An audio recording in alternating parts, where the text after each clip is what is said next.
네, 박진우 목사입니다. 오늘 강의했던 영상이 녹화가 안 돼서 다시 혼자서 영상을 찍고 있습니다. 지금 세 번째 영상을 찍고 있어서 조금 목소리도 조금 안 좋고 좀 지치네요. 그래서 오늘 할 내용을 요점만 간단하게 하도록 하겠습니다. 오늘 전에는 굉장히 길게 했는데 복습까지 다 하고 해서 길게 했는데 복습은 생략하고, 여러분 복습은 제가 영상 올려놓은 영상을 가지고 반복해서 여러분 꼭 보셨으면 좋겠습니다. 내용을 혹시 잊어버리시면 또 보시고 또 보셨으면 좋겠습니다. 왜냐하면 복음이 우리 신앙에서 가장 중요하기 때문입니다. 오늘은 그리스도인의 교회 생활에 대해서 공부하도록 하겠습니다. 두 가지 질문을 먼저 하도록 하겠습니다. 오늘 내용을 두 가지를 하겠다는 겁니다. 이 두 가지를 오늘 내용으로 하겠다는 겁니다. 첫 번째 질문입니다. 교회에서 해야 하는 일은 무엇일까요? 교회에서 해야 할 일에 대해서 할 겁니다. 두 번째, 침례교회의 특징이 무엇일까요? 침례교회가 어떤 특징을 가지고 있는지를 할 겁니다. 자, 첫 번째, 교회 생활, 교회에서 해야 될 일들에 대해서 나누도록 하겠습니다. 사도행전 2장 42절 말씀을 가지고 나누겠습니다. 읽겠습니다. 사도행전 2장 42절입니다. 저희가 사도의 가르침을 받아 서로 교제하며 떡을 떼며 기도하기를 전혀 힘쓰니라. 자, 사도의 가르침을 받아 성경 공부입니다. 서로 교제하며 교제입니다. 떡을 떼며, 그때 당시에 떡을 떼면서 예배 드렸으니까 바로 이거 성찬 또는 예배입니다. 예배입니다. 기도하기를 힘쓰니라. 기도입니다. 자, 교회에서 반드시 해야 될 것 네 가지입니다. 자, 중요한 순서대로 제가 먼저 나누도록 하겠습니다. 첫 번째, 예배입니다. 예배. 교회에서 가장 중요한 거 한 가지를 얘기해보라. 그러면 바로 예배입니다. 그러면 예배가, 성경적인 예배가 무엇인지에 대해서 알아야 할 것입니다. 자, 어떻게 알 수 있을까요? 예배에 대해서 쓰는 용어를 보면 알 수 있습니다. 여러분, 예배에 대해서 주로 쓰는 용어가 두 가지 있습니다. 어떤 용어가 있죠? 예배를 보다. 자, 이 용어가 맞을까요? 예배를 보는 것으로 생각하고 있습니다. 그냥 예배는 청중의 입장에서 어떻게 잘 드리는지를 보는 겁니다. 이런 사람들의 특징이 있죠. 오늘 찬양이 어땠다. 목사님 설교가 어땠다. 목사님 설교가 왜 이렇게 길지? 찬양하는데 왜 이렇게 음이 안 맞지? 이런 것에 관심이 있고 이야기가 많이 있고 초점이 가 있습니다. 왜냐하면 예배는 보는 것이기 때문입니다. 자, 두 번째 얘기하는 사람들이 있습니다. 예배를 표현하는 사람들이 있습니다. 그게 뭐냐? 조금 성숙한 사람들입니다. 그래서 어떻게 표현하냐? 예배를 드린다라고 표현합니다. 예배는 드리는 것이라고 생각합니다. 우리의 마음을 드리고, 우리의 삶을 드리고, 우리의 시간을 드리고, 우리의 헌신을 드리고, 그리고 우리가 가지고 있는 물질을 드리는 것이라고 생각합니다. 맞습니다. 굉장히 중요한 개념입니다. 하지만 빠진 게 있습니다. 여러분, 예배는 그냥 드리는 것만이 있을까요? 자, 세 번째 개념입니다. 이것이 제가 생각하는 맞는 개념입니다. 예배는 하는 것입니다. 자, 예배는 드리는 것도 있지만 하나님이 우리에게 주시는 것도 있습니다. 하나님이 말씀하는 것도 있습니다. 우리가 하나님께 드려야겠지만 하나님이 우리에게 주시고자 하는 것도 드려야 됩니다. 주고받는 겁니다. 주고받는 것. 그러므로 예배는 하는 것입니다. 사실 예배를 하다라고 잘 쓰지 않기 때문에 여러분, 예배를 드린다라고 표현을 해도 상관없습니다. 하지만 예배를 드린다라고 표현할 때는 반드시 내가 혼자 드리는 것이 아니고 하나님과 서로 주고받는다. 하나님이 말씀하시는 것을 듣고 내가 가지고 있는 것을 드리는 것, 주고받는 것이라는 개념을 가지고 예배를 드린다라고 하면 상관없습니다. 여러분, 예배는 하나님과 이렇게 교제하는 것입니다. 주고받는 것입니다. 기억하십시오. 그래서 교회는 이 예배를 반드시 해야 합니다. 두 번째, 성경 공부입니다. 자, 성경 공부가 교회의 중심이 되어야만 합니다. 말씀을 듣고 복음을 듣는 그 일이 교회의 가장 중요한 사역이 되어야만 합니다. 모든 프로그램을 하더라도 모든 프로그램의 근간이 말씀이 되어야만 합니다. 말씀을 알고 말씀을 깨닫는 것이 되어야만 합니다. 여러분, 왜 계속 복음, 말씀을 들어야만 할까요? 우리의 육체는 이 복음대로 살고자 하는 마음이 별로 없습니다. 말씀대로 살고자 하는 마음이 별로 없습니다. 그리고 잘 믿는다고 하지만 그 믿음이 우리 삶 가운데 잘 움직이지 않습니다. 그 믿음대로 살아가지 않습니다. 그럼 어떻게 하면 될까요? 믿음은 자꾸 들어야만 됩니다. 들어야만. 그러므로 말씀 공부가 교회의 주가 되어야 되고 날마다 복음이 들려져야만 교회에서 들려져야만 합니다. 세 번째 교제입니다. 서로 삶을 나누고 그리고 아픔을 나누고 그리고 시간을 나누고 같이 재밌는 드라마 얘기도 하고 식사도 같이 하고 커피도 마시고 좀 가족끼리 여행도 같이 가고 이렇게 믿는 사람들끼리 교제도 함께 해야 됩니다. 그래야지만 우리는 가족이구나. 우리가 서로 사랑하는 관계이구나. 이런 것들을 느낄 수 있기 때문입니다. 그냥 말씀 공부만 하게 된다면 딱딱한 율법적인 교회가 되지만 이 교제가 서로 왕성하고 서로 섬기고 서로 사랑하는 일들이 많아지면 풍성한 말씀이 살아나는 더욱더 풍성해지는 교회가 될 겁니다. 그러므로 이 교제가 교회에 반드시 있어야만 합니다. 마지막으로 기도를 해야 됩니다. 교회는 기도하는 곳입니다.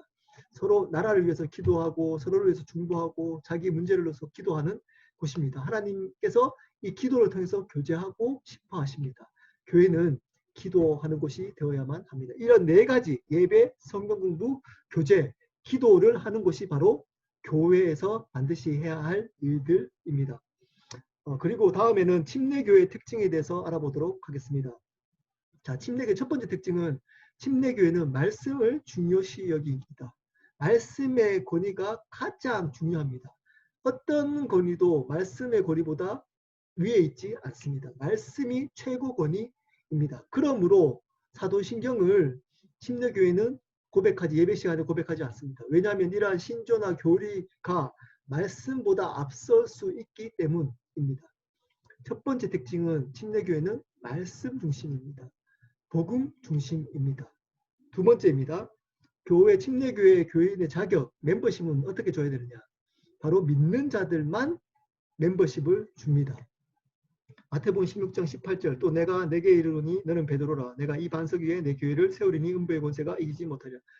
이 교회를 세우는데 베드로가 고백하는 주는 그리스도시요 살아계신 하나님의 아들이십니다. 라는 믿음의 고백 위에 이 교회를 세우겠다는 겁니다. 이 믿는 자, 이 고백을 하는 자의 의미는 믿는 자라는 뜻입니다. 이렇게 바르게 믿는 자들만이 교회가 되고 이 교회가 된 공동체가 교회 공동체가 되는 겁니다. 그러므로 믿는 자들만이 교회 멤버십이 주어져야만 하는 겁니다. 바른 교회가 되기 위해서는 바로 믿는 자가 교회의 회원이 되어야만 하는 겁니다. 자, 세 번째는 핵심 가르침입니다. 만약에 여러분 다른 교회 혹시 다니신 분들 계시다면 이 만인 제사장이라는 것은 들어보셨긴 하시겠지만 아주 강조하면서 강조하지는 않을 겁니다. 왜냐하면 이 만인 제사장의 개념 안에서는 주의 종이라는 말은 어쩌면 잘못된 개념이기 때문입니다. 목사만이 주의 종, 그러니까 주의 종이라는 개념이 잘못됐단 말은 목사만이 주의 종이라고 부르는 것은 잘못된 개념일 수 있기 때문입니다. 이 근거가 베드로전서 2장 9절입니다. 그러나 너희는 택하신 족속이요 왕 같은 제사장들이요 거룩한 나라다. 이제 구약에 있어서는 특별하게 제사장들이 있었습니다. 하나님과 교제하는 제사장들이 특별하게 주의 종들이 있었습니다. 근데 이제 신약에 와서는 모든 사람이 바로 왕 같은 제사장이라고 고백하고 있습니다. 이 말은 제사장, 만인이 모든 사람이 제사장이란 말은 모든 사람이 하나님 앞에 평등하다는 의미입니다. 그러므로 목사만 주의 종이 아니고 목사는 그냥 목사라는 기능적 역할을 교회에서 감당할 뿐입니다. 그냥 성도의 한 부분인데 그 성도 중에 목사라는 역할을 감당하는 사람일 뿐입니다. 자, 그렇다면 목사에게 순종 안 해도 괜찮습니까? 여러분, 목사님께 될 수 있으면 순종하는 것이 맞습니다. 순종해야지만 바르게 교회가 세워집니다. 왜 순종해야 될까요? 질서 때문입니다. 질서가 있어야지만 교회가 바르게 세워질 수 있기 때문에 그러므로 목사님이 특별하게 잘못된 이야기를 하지 않거나 조금 생각이 다르다면 목사님 의견을 따라주는 것이 교회를 바르게 세워가는데 좋습니다. 더 좋습니다.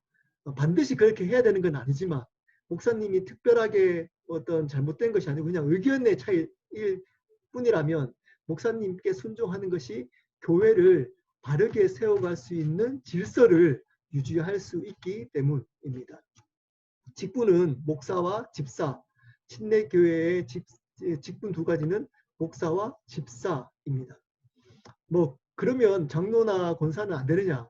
여러분 이제는 뭐 원래는 침례교회는 두 가지 직분밖에 없지만 이제 서로 교단도 서로 이제 교제하고 다른 교단에서 또 오신 분도 있기 때문에 꼭 이렇게만 해야 된다라는 것은 아닙니다. 어떤 다른 교단에서 장로가 오셨다면 장로로 인정해 주는 것 뭐 문제 없습니다. 권사로 인정해 주는 것, 권사님으로 인정해 주는 것 문제 없습니다. 그렇지만 원칙적으로는 침례교회는 목사와 집사라는 두 가지 직분만 있습니다. 자, 세 번째, 침례교회 구조는 개교회 중심입니다. 특별한 교단이 없습니다. 침례교회에서는 교단이 없습니다. 그냥 총회라고 교단 역할을 하는 총회가 있습니다. 그 총회는 개교회를 관리하고 다스리는 게 아니고 개교회를 섬기고 도와주는 역할만 할 뿐입니다. 어떤 결정을 하거나 어떤 일을 할 때는 그냥 개교회에서 목사님과 성도님과 만 결정을 한다면 그 교회를 세워갈 수 있습니다. 그 결정대로 세워갈 수 있는 겁니다. 교단의 간섭을 받지 않습니다. 그냥 개교회에서 결정하는 대로 교회를 세워가는 것이 바로 침례교회의 특징입니다. 두 번째 구조는 회중주의입니다. 회중주의. 자, 회중주의라는 말은 바로 성도 한 사람 한 사람의 의견을 존중한다는 겁니다. 자, 세 가지. 장로교는 장로 중심입니다. 장로분들이 모여서 의사결정을 하고 성도들에게 나눕니다. 두 번째, 감리교는 감독 중심입니다. 감독분들이 의사결정의 중심에 있습니다. 그렇지만 침례교는 바로 성도 한 사람 한 사람이 함께 성도 한 사람 한 사람의 의견을 중요시 여기고 함께 의견을 결정합니다. 그래서 제가 어떤 의견이 있으면 여러분들께 의견을 묻는 겁니다.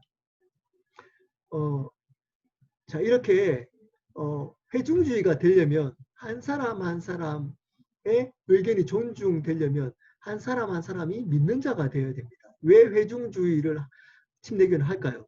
모든 믿는 자들은 그 안에 그 마음 안에 성령께서 다 각자 성령께서 역사하시기 때문에 그 성령의 역사를 인정하겠다는 겁니다. 각각의. 그러려면 각각이 믿는 자가 되어야지만 회중주의가 가능합니다. 그러므로 침례교회는 믿는 자들만을 침례교회 회원, 즉 멤버십으로 인정하는 겁니다. 그러므로 믿는 자가 멤버십이 되고 이 멤버십이 되는 분들의 의견들을 존중해주는 만인 제사장을 믿기 때문에 이 회중주의가 가능하게 되는 겁니다. 자, 두 가지 성례, 거룩한 예식이 있습니다. 첫 번째는 침례입니다. 침례는 침례교에서 굉장히 중요합니다. 그렇기 때문에 이름을 침례교라고 지었지 않습니까? 왜 침례교에서는 이렇게 침례를 강조하는 것일까요? 세례 대신 성경책에 나오는 세례 대신 침례라고 대신해서 읽을 정도로 침례교에서는 침례를 강조합니다. 왜 침례를 강조할까요? 자, 그것은 침례가 가지고 있는 복음적인 의미 때문입니다. 자, 침례를 어떻게 받죠? 침례는 물속에 들어갔다가 이렇게 나오는 겁니다. 자, 들어갈 때는 어떤 고백이 있는 거죠? 나는 죽었습니다. 라는 고백이 있는 겁니다. 자, 나올 때는 어떤 고백이 있는 거죠? 이제는 예수로만 살겠습니다. 예수님을 주인으로 인정하며 살겠습니다. 라는 고백이 있는 겁니다. 자, 이런 침례의식 안에 이 고백이 있기 때문에 침례를 주장하는 겁니다. 세례는 물을 뿌리는 거잖아요. 그래서 어떤 오해를 있을 수 있냐 하면 물론 이제 그분들 안에도 그 확실한 믿음을 가지고 세례를 받겠지만 그 의식만 보자면 잘못했다가는 그냥 내가 주인이고 그냥 그 세례를 뿌리는 물만 뿌려지는 덧붙여지는 것으로 오해할 수 있기 때문입니다. 물론 예수님을 바로 믿고 세례를 받는다면 아무 상관없습니다. 세례를 받든 침례를 받든. 그렇지만 그 침례나 세례를 둘 중에 하나를 택한다면 침례를 택하는 것이 더 성경적이기 때문입니다. 더 본질적인 것이기 때문입니다. 그래서 침례교는 본질을 추구하고 말씀을 중요시하기 때문에 더 성경적인 침례를 택했던 겁니다. 여러분, 그래서 침례하는 겁니다. 그러면 질문 하나를 해보겠습니다. 침례를 받아야지만 구원받습니까? 그렇지 않습니다. 침례를 받으면 구원받는 것이 아니고 구원을 받았기 때문에 침례를 받는 겁니다. 여러분, 내가 죽고 예수님을 위해서만, 예수님을 주인으로 삼으면서만 살겠습니다라고 믿는 사람이 공적으로 그 고백을 침례를 통해서 하는 겁니다. 그러므로 침례와 구원은 상관없습니다. 그렇지만 침례를 공적으로 하는 것은 중요합니다. 그래야지만 나의 믿음이 확증될 수 있기 때문입니다. 이렇듯 침례교는 침례를 중요시 여깁니다. 의식 중에 교회 의식. 그리고 두 번째 침례교에서 중요시 여기는 예식이 있습니다. 그것은 바로 성찬, 주의 만찬입니다. 성찬에 대한 생각은 세 가지가 있습니다. 중요하지 않지만 한번 들어놓으시면 좋을 것 같습니다. 화채설, 그 예수님의 침례를 성찬식을 할 때 떡과 포도주를 먹게 되면 떡과 포도주를 먹는 순간 몸 안에서 그 떡과 포도주가 예수님의 몸과 피로 변한다는 겁니다. 이것을. 두 번째는 공제설입니다. 이 떡과 포도주를 먹으면 변하는 것이 아니고 그 떡과 포도주와 예수님의 몸과 피가 함께 존재한다는 겁니다. 근데 이 두 가지는 보통 복음주의권에서 믿지 않습니다. 침례교회도 대부분은 뭐를 믿냐면 세 번째 것을 믿습니다. 그것이 뭐냐면 상징설입니다. 이 떡과 포도주로 성찬하는 이유는 예수님의 십자가와 부활을 기념한다는 겁니다. 예수님이 나의 삶의 주인임을 기억하고 기념하는 의식이라는 겁니다. 저도 이것이 더 맞다라고 생각합니다. 그래서 이 침례와 이 두 가지 이제 성찬을 통해서 이 침례교회에 있는 의식이 진행되는 겁니다. 이렇게 침례교회는 두 가지 의식을 중요시 여깁니다. 다른 어떤 프로그램보다 이 두 가지가 가장 우선되어야만 합니다. 침례 주는 것과 그 복음을 바르게 설명하고 침례 주는 것과 그리고 성찬을 통해서 예수님이 나의 삶의 주인이며 예수님의 십자가 부활을 기념하고 기억하는 것. 자, 이 두 가지 다 바로 복음과 연관이 있습니다. 예수 그리스도와 연관이 있습니다. 그러므로 침례교회는 예수 그리스도의 복음을 강조하는 교회가 되는 겁니다.